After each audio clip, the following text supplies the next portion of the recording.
የኢትዮጵያ ሕዝብ ዳር እስከ ዳር ፍትህ ለገለቴ እያለ ነው ያለው። እንግዲህ ምን ተፈጠረ የሚለውን ነገር ከራሱ አንደበት እንሰማዋለን። 11 ቤትና 5 መኪናዋን ለሱ የተፈረደለት እንግዲህ እኔ እጅግ በጣም ሼሞን ዩ ብያለሁ። ሼሞን ዩ አንድ ላዳ ይዞ ገብቶ እንግዲህ 11 ቤትና 5 መኪና ጠቅልሎ መውጣት፣ እሷ በዜሮ መውጣት ማለት ምን አይነት ህግ ነው ያለው ማለት ነው? ህግስ ቁጭ ብሎ ነገሮችን አያገናዝብም እንዴ? የሀብት ከየት መጣ ከየት ነው ምናምን ብሎ ምንጩን አገናዝቦ ወይም እኔ እንጃ ሌላ ነገር የተደረገ ነገር አለ ማለት ነው።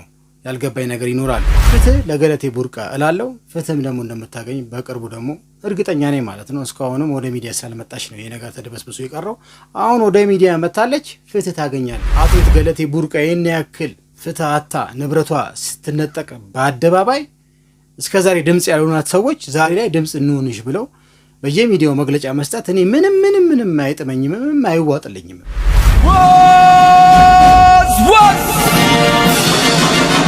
የሀገር አርማ የሀገር ቀለም የሆነችዋ ጀግና አትሌት ገለቴ ቡርቃ እንግዲህ ከሰሞኑ የደረሰብኝን ግፍ በገዛ ባለቤቴ ንብረቴን ተነጥቅ ያለውና በደሌን ጥቃቴንና ንብረት ማጣቴን የኢትዮጵያ ሕብረተሰብ ይወቅልኝ፣ አውቆልኝም ፍርድና ፍትህ ከመንግስትም ከህዝብ እፈልጋለሁ ብላ እንግዲህ በገዛ ባለቤቷ የደረሰባትን በደል እንግዲህ ለህብረተሰቡ ተናግራለች። 7 ዓመት ስትታገል ቆይታ ነበረ፣ አልቻለችም። በስተመጨረሻ ተሸንፋ ንብረቷን በሙሉ አታ ባዶ እጇን ቁጭ ብላለች። ጭራሽ ወደ ጎዳናም ልወጣ ነው። ስለዚህ የኢትዮጵያ ህብረተሰብ የደረሰብኝን በደልና ግፍ አይቶ ፍርድ ይስጠኝ፣ ጠቅላይ ሚኒስትራችንም መልስ እጠብቃለሁ ብላ እንግዲህ ታሪኳን ሰፋ አድርጋ አትሌት ገለቴ ቡርቃ የደረሰው ግፍና በደል እጅግ በጣም የኢትዮጵያን ህዝብ አስቆጥቶታል። ከዳር እስከ ዳር አስነስቶታል ማለት ከ11 ቤትና ከ5 መኪና ባዶዋን ቀርታለች ማለት ነው። እንግዲህ ይሄ ታሪክ እንዴት ሊፈጠር ቻለ የሚለውን ነገር በሰይፉ ሾው ላይ ቀርባ ታሪኳን በደሏን እንግዲህ ለህብረተሰቡ አካፍላለች።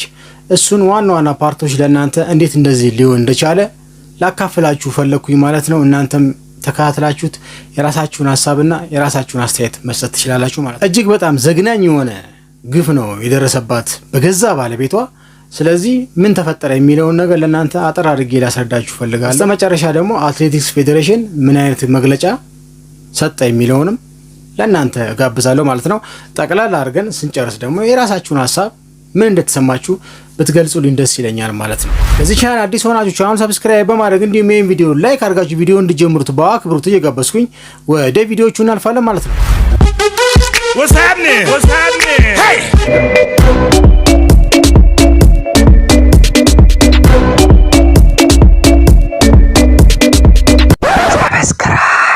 ገለቴ አሁን ሰዓት እንግዲህ እኔ በማራቶን ነው አገሬን አስጠራለሁ ብዬ እስካሁን ጥረት እያረኩት ነበረ።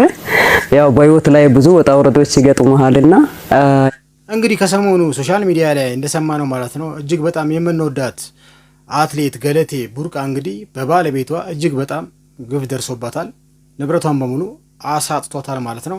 እሱን በደሏን እንግዲህ ሰይፉ ሾው ላይ ቀርባ እንዳለ ዘርግፋልናለች። እሱን ከሰማን በኋላ እንግዲህ የኢትዮጵያ ሕዝብ ዳር እስከ ዳር ፍትህ ለገለቴ እያለ ነው ያለው። እንግዲህ ምን ተፈጠረ የሚለውን ነገር ከራሱ አንደበት እንሰማዋለን ማለት ነው። በመሀል ገባ እያለን ደግሞ የራሳችንን አስተያየት እንሰጣለን ማለት ነው። እናንተም በኮሜንት መስጫ ውስጥ የፈለጋችሁትን ሀሳብ መስጠት ትችላላችሁ። እስቲ ገለቴ ለምን እንደጠፋችና ምን እንደገጠማት መጀመሪያ ከራሱ አንደበት ሰምተን እንመጣለን ማለት ነው። ያኔ መጨረሻ ስኬት ላይ ያልደረስኩም አሁን በአሁኑ ሰዓት ባጋጠመሽ የህይወት ውጣ ውረድ ምክንያት ስኬትሽ ተስተጓጎለ ማለት ነው? አዎ። ምን አጋጠመሽ? ያጋጠመኝ ያው እንግዲህ ማንም ሰው አድጎ አቅመ ሔዋን ሲደርስ ያው ትዳር ይመሰርታል። እሺ። ያጋጠመኝ ያው እንግዲህ የትዳር ችግር ነው። ያው በእኛ 2002 ላይ ነበር ሚሊኒየሙ ላይ እኔ ሰርግ። ከዛ በኋላ እስከ 2009 ኑሮን ቀጠልኩት። ከዛ መሃል ላይ ብዙ ችግር ጋብቻዬ ፈርሷል። እሺ። 2010 ላይ ከዚህ የተነሳ ብዙ ወጣ ወረዶች ውስጥ ገባው። ከሰሽ አይደለም ተከሰስኩና ፍርድ ቤት ቆምኩት። አጋጣሚ ይሄም ትዳር የሚገርም ነገር ጸብ የለኝም ምን የለኝም። 2009 ወደ ውድድር አሜሪካ ይርኩት። ከዛ በኋላ ባለቤቴ ከቤት ወጥቶ ጠፍቶ ጠበቀኝ ማለት ነው እኔ ሲመለስ። እሺ ከዛ እኔ እሱን ፍለጋ ላይ ቀጠልኩት። ቅድማ ሰው ማፈለግ አለብኝ መቼም አንድ ነገር ሲጠፋ ሰው። አዎ እሺ ማፈለግ ጀመርኩ። አንድ ብጣሽ ደብዳቤ ተጽፎልኝ ተቀምጦ ነበረ ጸበል ሄጃለሁ የሚል የተጋባ ነው በፕሮቴስታንት እምነት ነው በሙሉ ወንጌል። እንዴት ጸበል ሊሄድ ቻለ የሚል ጥያቄ ነበረኝ። እሺ ከዛ ወደ የሱ እናት ሄድኩት። ሲሄድ ጠየቅኩት፣ አላወኩም አሉኝ። እኔ ቤት ያለው ነው መሰለኝ አሉኝ። እንዴ አልኩት፣ አላወቅሽም? አላወኩም አሉኝ። ከዛ በኋላ አሁንም እያለቀስኩ ወደ ቤት የተመለስኩት። ያው የተለያየ ሰው ትልልቅ ሰዎችን ታማክራለህ። ምንድነው ማድረግ ያለብኝ? ግዴታ ለፖሊስ ማሳወቅ አለብኝ። ነገ ሊያስጠይቀኝ ይችላል ህይወቱ አንድ ነገር ቢሆን። ከዛ ለፖሊስ አመልክቶ ብዬ ለሷ እንደገና ተመልሼ አማከርኳት ለራሷ ለእናቷ። ካላወቅሽ እንግዲህ ብዙ ቀን ሆነ ስጠብቅ አልመጣም። ከዛ በኋላ እጄ ለእናትየው እና አመልክቶ ለፖሊስ አልኩት። እሺ እና ያለ ያለችኝና ከቤቷ ወጥቼ ልክ ከዚህ እዚህ አካባቢ ጃክሮስ ጋር እዚህ ማብራት ኃይል ነው እሱ እናት የምትኖረው። ከቤቷ ወጥቼ ልክ መብራቱ ጋር ሲደርስ ደወለልኝ። ስልክ አጥፍቶ ነበር። እሺ የሰውን ህይወት አትበጥብጪ፣ ህይወቴን ፈልጋለሁ ካልሽ አርፈሽ ቁጭ በይ አለኝ። ፍቺ ፈልጋለሁ፣ አርፈሽ ቁጭ በይ ብቻ በቃ ይሄ ነው። እሺ ህይወቴን ፈልጋለሁ ካልሽ 2009 እንግዲህ ቤተሰቦች የአትሌት ገለቴ ቡርቃ የትዳር መንገጫገጭ እንደዚህ ነው የጀመረው ማለት ነው። እስቲ እስከምን ድረስ ይሄዳል የሚለውን ነገር ደግሞ ቀጣዩን ፓርት ለእናንተ ጋብዛችኋለሁ ማለት ነው። 6ኛ ወር ውስጥ ነው ከቤት ወጥቶ የጠፋ። ከ8 ወር በኋላ ቆይታ ከፍርድ ቤት ማጥሪያ መጣለኝ ማለት ነው። ምን የሚል በፍርድ ቤት እንዲቀርብ እኔ ማለት ነው ስጠየቅ ትዳር ፍቺ ፈልጋለሁ ብሎ ባለቤትሽ ጠይቋል ተባልኩ። ለምንድን ነው የምትፋቱት ብላ ዳኛ ስጠይቀኝ አይ እኔ የሆነች አንድ ብጣሽ ደብዳቤ ተጽፎልኝ ቤት ውስጥ ቁጭ ብዬ እኔ እሱን ዛሬ ነው ያየሁት ከ8 ወር በኋላ ከእርሱ ጋር እዚህ አሁን ነው ያየሁት፣ አልተያየንም። ይሄ የደረሰበት ምክንያቱ እኔም አላውቀውም አልኳቸው። እሺ ከዛ ዳኛዋ በጣም ተቆጣች። ሴት ነበረች በወቅቱ። እንዴ ከቤት ወጥቴ ጠፍቴ እንዴት ነው ሰው የምትከሰው በሚል ቁጣ ያቀረበችው። አስብበት ብላ ጊዜ ማስጣት ነገር አለ። ተመልሼ በቀጠሮ ቀን ሲሄድ ምንም አሁንም ሐሳብ የተለወጠ ነገር የለም። ለሽማግሌም እንደዳኘን ለሽማግሌም ተሰጣ፣ ምንም ለውጥ የለም። ምንድነው ምንም በቃ መፋታት ነው በቃ የሚፈልገው አለ። ኦኬ አንድ ሰው መፋታት ከፈለገ ይችላል አለችው። ዳኛው በቃ ጋብቻውን አቋረጡት። የካቲት 16 2010 ተቋረጠ ጋብቻው። አንቺ በስራዬ በሙያዬ በመጣውበት ሀብታም ልጅ ነኝ።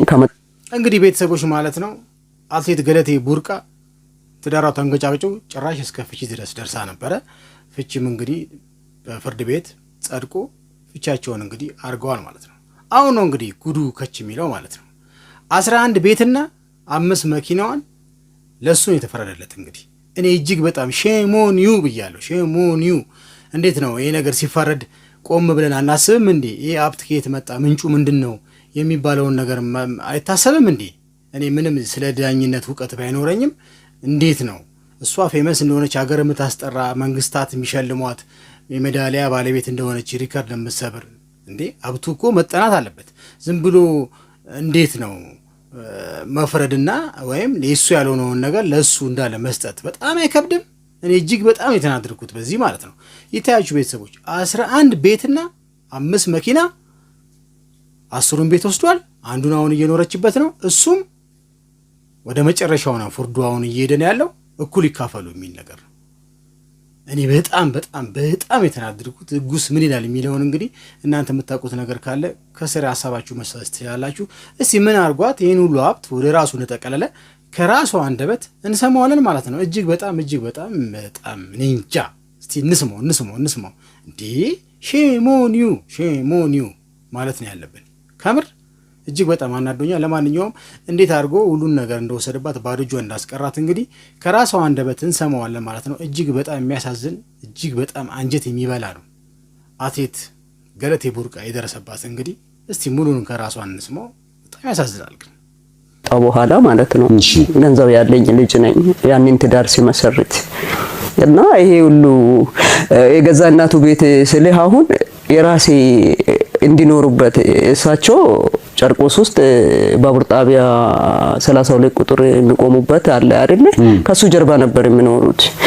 ከቤታቸው ወደ ውጪ ነው በቃ የሚኖሩበት ቦታ ጥሩ አልነበረም። መንግስት ሽልማት የሰጣኝ ቤት ውስጥ ነው እዚህ ገርጂ ማብራት ኃይል አምጥቼ ያስቀመጥኳቸው።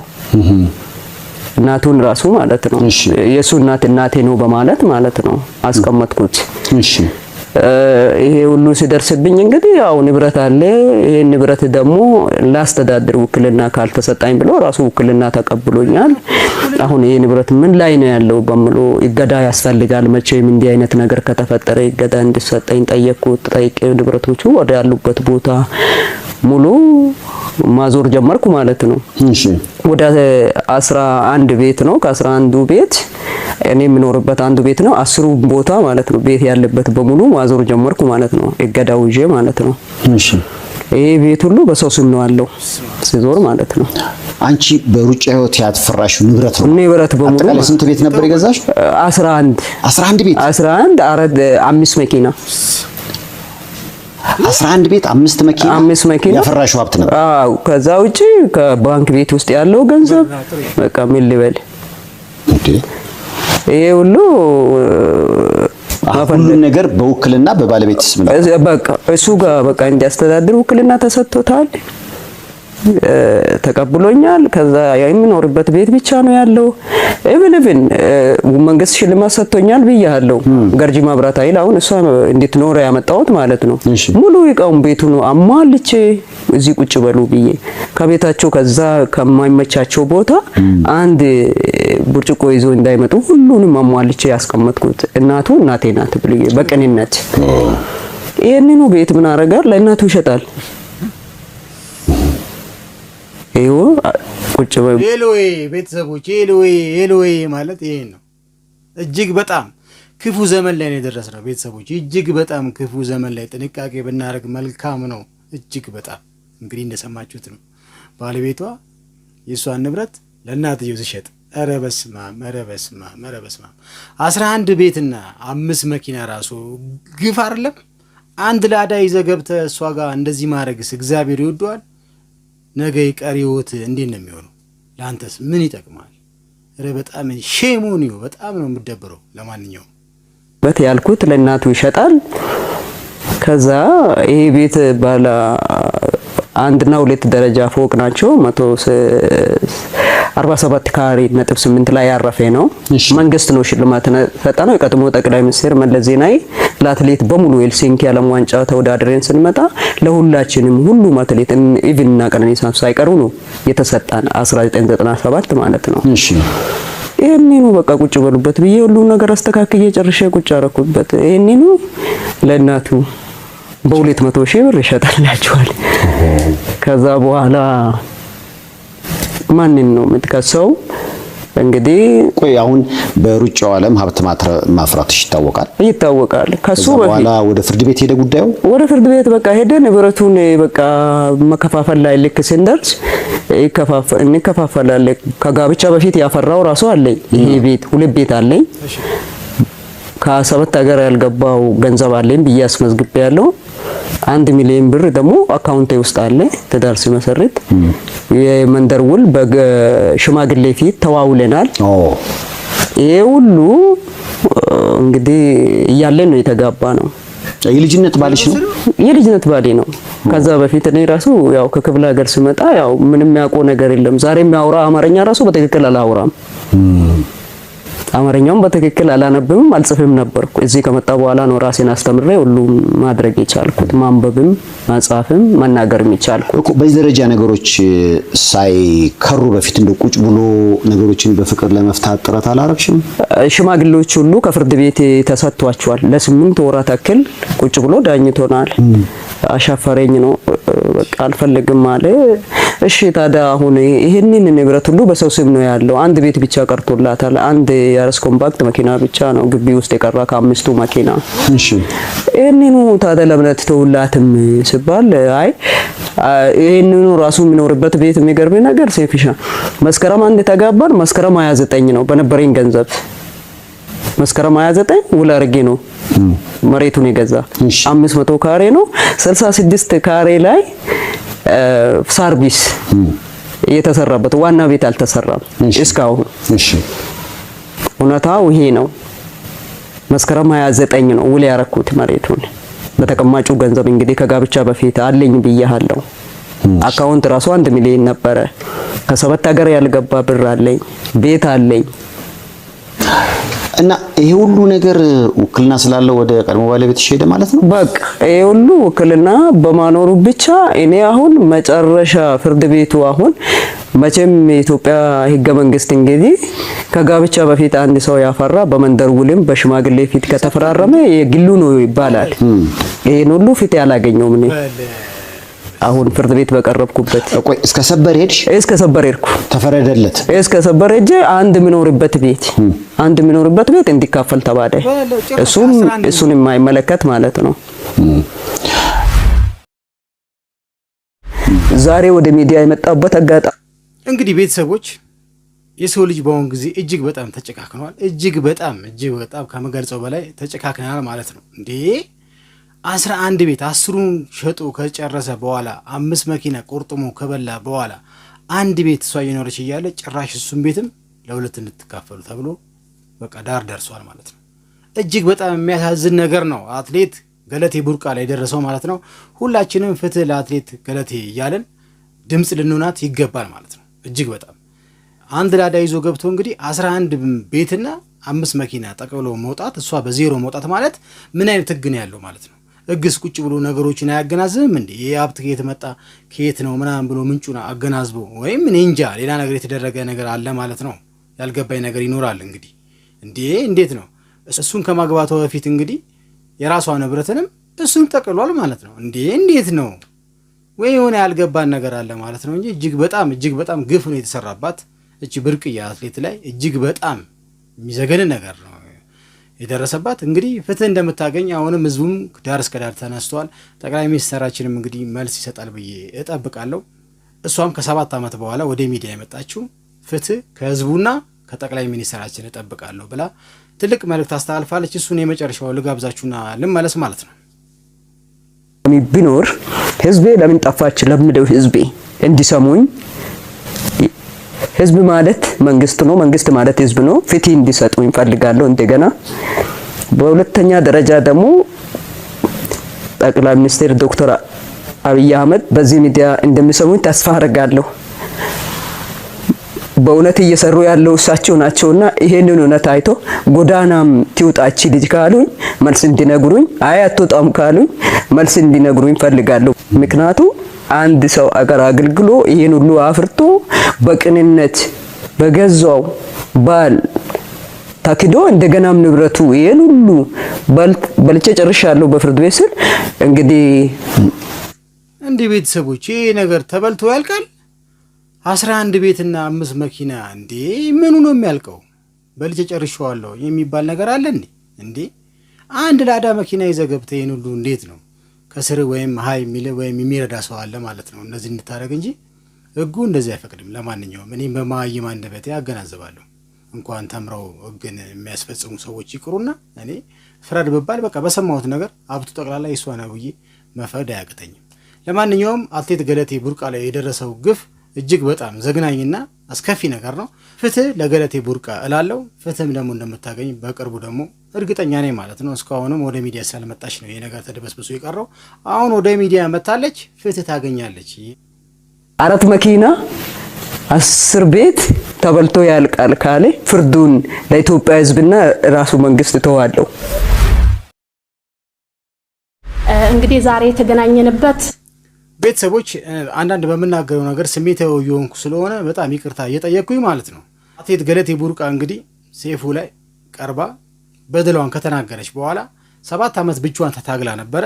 ከ7 ዓመት በኋላ ሁሉ ነገር ዜሮ ሲወጣባት ለሚዲያ መታ እንግዲህ የደረሰባትን በደል ዘርግፋልን ሰምተነዋል ማለት ነው። እሷ ከተናገረች በነጋታው አትሌቲክ ፌዴሬሽኖች መግለጫ፣ የተለያዩ ሰዎች መግለጫ ከሷ ጎነን እያሉ ታዋቂ ሰዎችም እየተናገሩ ነው ማለት ነው። አትሌት ገለቴ ቡርቃ ይህን ያክል ፍትህ አታ ንብረቷ ስትነጠቅ በአደባባይ እስከዛሬ ድምፅ ያልሆናት ሰዎች ዛሬ ላይ ድምፅ እንሆንሽ ብለው በየሚዲያው መግለጫ መስጠት እኔ ምንም አይጥመኝም፣ ምንም አይዋጥልኝም። በደሉና ግፉ ከደረሰባት ጊዜ ጀምሮ ከጎኗ ያልሆኑ ሰዎች ዛሬ ከ7 ዓመት በኋላ እሷ ወጥታ ሚዲያ ላይ የደረሰባትን በደል ከነገረችም በኋላ ከሷ ተከተለው ወጥተው ከጎንሽ ነንም ቢሏት ምን ዋጋ አለው? ንብረቱ ከተበተነ በኋላ እጅግ በጣም በዚህ ድርጊት እኔ አዝኛለሁ። እናንተም ለየት ያለ የምትሉት ነገር ካለ ሀሳባችሁ መስጠት ትችላላችሁ። ግን ለጠቅላላ እውቀት ይረዳል ብዬ አትሌቲክ ፌዴሬሽን መግለጫውን የመስኒንና የስለሽን በተከታታይ ጋብዛችኋለሁ ማለት ነው። ጉዳይ ገለቴ ቡርቃ በደረሰባት ጉዳይ ላይ ነው የተገናኘ ነው። እንግዲህ ገለቴን ቡርቃ እንደ አትሌት ከኔ ዘግይታን ብትመጣ አብረን በተለያዩ በዓለም ሻምፒዮና፣ በኦሎምፒክ፣ በክሮስ ካንትሪ ከኛ ባልተናነሰ አገሯን አህጉሯን ወክላ በትልቅ መድረክ የተወዳደረችና ከኛም ባልተናነሰ በሀገር ውስጥም በዓለም ላይም ሽልማቶችን አግኝታ ራሷንም ሀገሯንም መለወጥ የምትችል አትሌት እንደሆነች ማንም ሊደብቀውም መቼም አይደለም ሊባልም አይችልም። ዛሬ እንግዲህ ገለቴ ያለችበትን ሁኔታ ሁላችንም በመጀመሪያ በኦሮምኛ ጣቢያ ላይ ተገኝታ ያደረገችውን ቃለ መልስ አይተናል። ትላንትናም በሰይፉ ፋንታውን ላይ ተናግራለች። እንግዲህ ገለቴ ግማሹን እንኳን ተናገረች ብዬ አላምንም። ለምን ከመጀመሪያው ጀምሮ የገለቴን ታሪክ እንደ ቅርበትም አብሬም በመስራት ስለማቀው ትላንትና እሷም ተናግራለች። አዲስ አበባ ስገባ አማርኛ እንኳን አልችልም፣ በራሴ ጥሬ ነው አማርኛ መጻፍም መናገርም የቻልኩት። እውነቷን ነው። እኛን እንኳን ስትጠራ ሴቷን አንተ ወንዱን አንቺ እያለች ነበር የምትጠራው። በጣም በልፋት በጥራት እዚህ የደረሰች አትሌት ነው። እንደተናገረችው እንግዲህ እናቷ ለምና ሁሉ እንዳሳደገቻት ነው የተናገረችው። እኔ ዛሬ የሚያመኝ ነገር የገለቴ ገንዘብ ንብረቷን ማጣት አይደለም። እኔ ዛሬ 3 ልጆች አሉኝ። ገለቴ ግን የሁሉ አመት ሮጣ አንድ ልጅ እንኳን የላትም። ይሄ ታዲያ እኔ ምን ምለው ይናል አይደል? እዚህ 7 ዓመት ድረስ እንደዚህ ከሚሆን መጀመሪያ ይሄ በደል ሲደርስባት ከጎኗ ብትቆሙ ኖሮና እንደዚህ ብትናገሩላት 7 ዓመቱ ያቃጠለችውን ነገር ተካስበት ነበረ። አሁን 7 ዓመት ካቃጠለች በኋላ እሷ ወጣ ሚዲያ ላይ እንደዚህ አይነት በደል ደርሶብኛል በሰይፉ ሾው ላይ ከተናገረች በኋላ አትሌቲክ ፌዴሬሽን ወጥቶ እንደዚህ አይነት መግለጫ ቢሰጥ እኔ አይገርመኝም። መጀመሪያ ነበረ ከ7 ዓመት በፊት ከጎኗ ልትቆሙ የሚገባው ማለት ነው። አሁን ላይ ምንም ትርጉም የለውም። የኔ ሐሳብ ነው። የእናንተን ሐሳብ ደግሞ ከስር እጠብቃለሁ። እስቲ መሲ ትጨርስ አይደለ? እኔ በጣም ነው የሚያመኝ። እኔ የገለቴ ገንዘብ የምን ጉዳይ አይደለም። ዛሬ ገለቴ ከኛ 3 ዓመት ወይ 2 ዓመት ታናሽ ብትሆን ነው። ሴት ልጅ ጊዜ አላት፣ የመሮጫ የመውለጃ ጊዜዋን እንኳን አጣለች። ገለቴ ከ2010 ጀምሮ በፍርድ ቤት ስትንከራተት ሌላ እንኳን የፍቅር ጓደኛ ይዛ ልጅ እንኳን ለመውለድ ያጣችበት ጊዜ ነው። እኔ እንዳየሁትኝ በቅርበትም ስለማቅ ነበር። ፕሮግራምም ነበራት ከ2010 በኋላ ልጅ የመውለድ ሀሳብ ነበራት። እኔ የሚያሳዝነኝ ንብረት አይደለም የገለቴ ቢያንስ አንድ ፍሬ እንኳን ሳይኖራት ይሄ ሁሉ አመት ሀገሯን ወክላ ተወዳድራ ዛሬ ያለችበት ሁኔታ ለኔ በጣም አሞኛል። ገለቴም እንግዲህ ተናግራለች፣ በጣም ብዙ ቦታ ደርሳለች። ህግ የያዘውም ጉዳይ ነው። እኔ የምለው ህግም ትክክለኛ ፍትህ እንዲሰጣት መንግስትም ደግሞ የገለቴን ጉዳይ በአትኩሮት አይቶ ለዚች ለሴት እንደ ሴትነቷ ትልቅ ነገር እንዲያደርግላት መልእክቴን አስተላልፋለሁ። ገለቴ ብዙ ነገሮችን እንዳሳለፈች ከሷም ለመረዳት ይችላል እና አሁንም ከዛ ችግር ውስጥ እንዳልወጣችና በተለያዩ መልኩ ድጋፍ እንደሚያስፈልጋት ተረድተናል። አሁን እንግዲህ ያው ከሩጫ ኦልሞስት ወደ መምጣቷ ላይ ነው። ባለፉት 1 ዓመታት ከትሬኒንግም በአግባቡ እየሰራች እንዳልሆነች ነው የነገረች። አሁንም ደግሞ ቤተሰቦች ማለት ነው የሰው ልጅ የሆነ በደል ሲደርስበት ወዲያው ከጎኑ መቆም ነው ያለብን። ምክንያቱም ምንም ነገር ሳይበተን ምንም ነገር ሳይጎዳ ምናምን ነገር አይዞ ብለን ከጎኑ ቆመን ብርታታችንና ጥንካሬያችንን ለሱ እያካፈለን እሱም ጠንካራ ሆኖ ያጣውን ነገር እንዲያገኝ ነው ወዲያው ማድረግ ያለብን አይደል? 7 ዓመት እቺ አትሌት ስትቸገርና ስትሰቃይ ቆይታ ዛሬ ላይ ራሷ ስትናገር እንግዲህ ሁሉም ሰው እየወጣ ሚዲያ ላይ ከጎንሽ ነኝ ቢላት ምንም ዋጋ የለውም። ምክንያቱስ ንብረቱ ከተበተነ ካለቀ በኋላ ንብረት አይጠቀም ሰውየው እስከ የት ያመጣዋል? ስለዚህ እኛ እንደ ፌዴሬሽንም ከጎኗ እንዳለን እንደ አትሌትም ከጎኗ እንዳለን ለመግለጽ ያው እንወዳለን ማለት ነው። የገለቴ ጉዳይ እንግዲህ ያው ህዝብ በዚህ ደረጃ ሰምቶታል። ፍትህን በተገቢው መልኩ የሞራል ግንባታንም በተገቢው መልኩ ከኛም ከኢትዮጵያ ህዝብም ታገኛለች ብለን እናስባለን። What's happening? What's happening? Hey!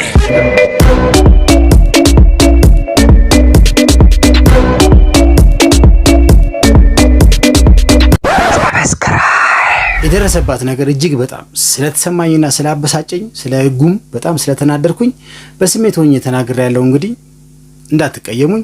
የእናንተን ሀሳብ ደግሞ ከስር የፈለጋችሁትን ማስቀመጥ ትችላላችሁ። አሁንም ፍትህ ለገለቴ ማለት አለብን። ባለን አቅም ድምጽ ልንዋት ይገባል ማለት ነው።